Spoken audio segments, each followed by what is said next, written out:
You know, back in the 90s, a starter jacket, the type of thing can cost you your life.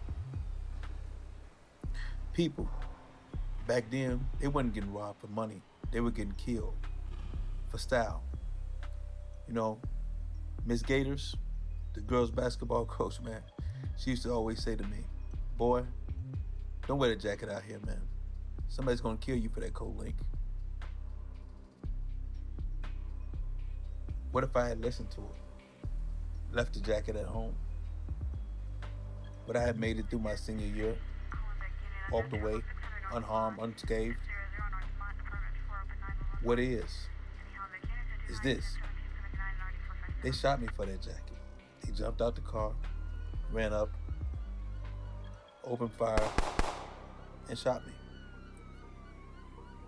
I felt the burn, the weight, the silence between heartbeats, cold and hot. Fact is, they didn't get my coat that day. But they did take something more important. They took my peace, my trust, my sense of safety. What I thought made me feel safe. My whole life changed that day. I stopped being a kid. I stopped feeling like I was invincible and tough that day. It wasn't just the bullets that stuck with me. It was those things like fear. Fear of being hunted for something I thought made me cool. What if that was where my story ended? What if all I ever became was another headline? But what is this. I'm still here. Scarred, changed, grateful.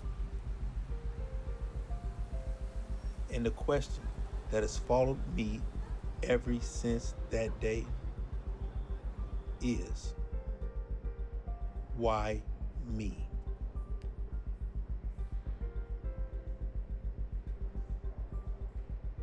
A fresh pair of Jordans, that's all it took. They would take your head off or something like that.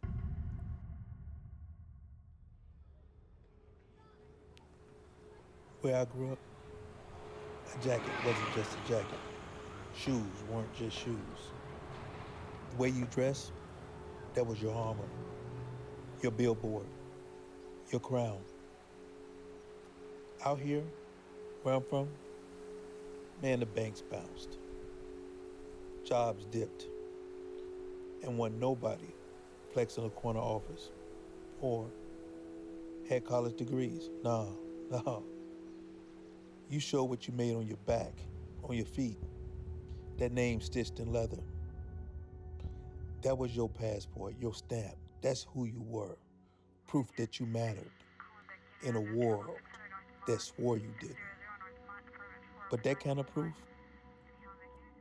it also came with a price. You know, when something's rare, it's dangerous. We talking money, power, respect, style. On the block, when you stepped out in something clean, they ain't just seeing your clothes. They seeing that you came up. They see that survival. They see what they want. And in a place where the way you look could protect you, could get you killed, some folks would rather take you out than let you keep that crown. You feel me? So it was never ever just about a jacket. It was about status. And where I'm from, we learned that early. That if you ain't somebody, you're nobody.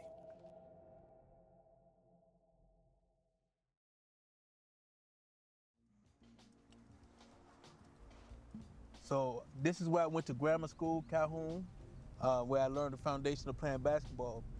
And connected to Calhoun is what we call Murlac House. Murlac House Now this is where all the basketball tournament stuff went. And if you can remember back when Spike Lee did a commercial with Michael Jordan and he talked about the neighborhood of the West Side, this court where these cars are parked right now, this is where Michael Jordan took the famous picture at about being in the neighborhood and stuff like that. So this is where I went to school at. But the irony to this and this being a bad neighborhood and things like that is that this is Calhoun Grammar School right here. Across the street from Calhoun Grammar School is the world famous casket company. This is where they make a bunch of caskets. Now they're doing construction on it over this side right here.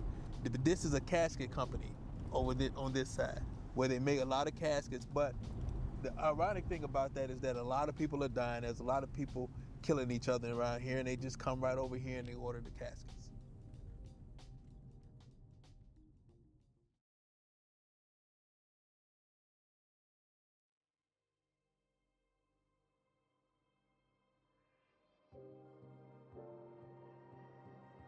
You know, sometimes I can still hear Kevin's voice, soft in my memories, loud in my soul.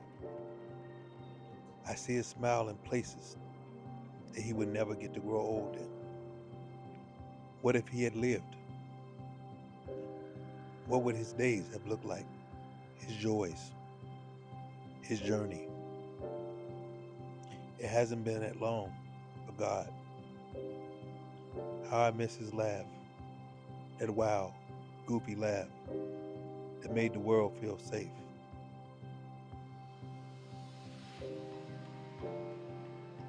If, just for a second, survivor's remorse isn't loud, it's a whisper in the dark. It says, why you? And then it asks the question that I'll never be ready to answer. Why not him? Truth is, I've always wrestled with death. The idea of it, the silence of it.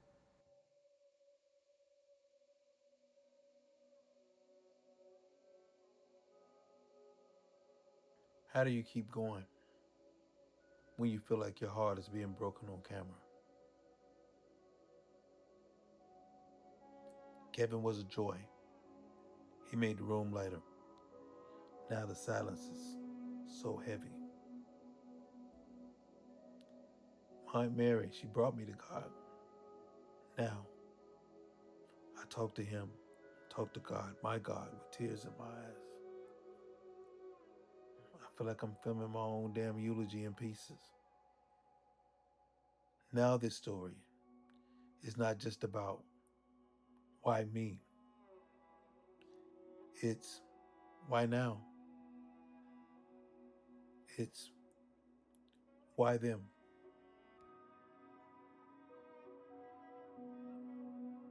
A cop pulled us over and asked what were we doing. We gave a typical answer, very vague. He didn't even care about what we had to say. Instead, this dude drove us to the morgue, opened the doors, and showed us cold bodies laid out, babies, on metal trays. And he said this is what happens to kids who run the street. I saw myself on the table that day. In that moment, it cracked something in me.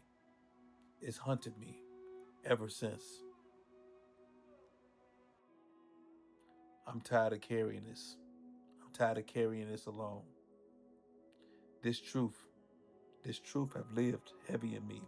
And now I'm ready to give it a voice. I still find myself asking God, why me? Why me, Lord? So someone out there holding on by a thread can believe that they'll survive too, that they are not alone, that making it out is possible. Coming from where I come from, coming from where we come from, you can choose to not let your origination determine your destination.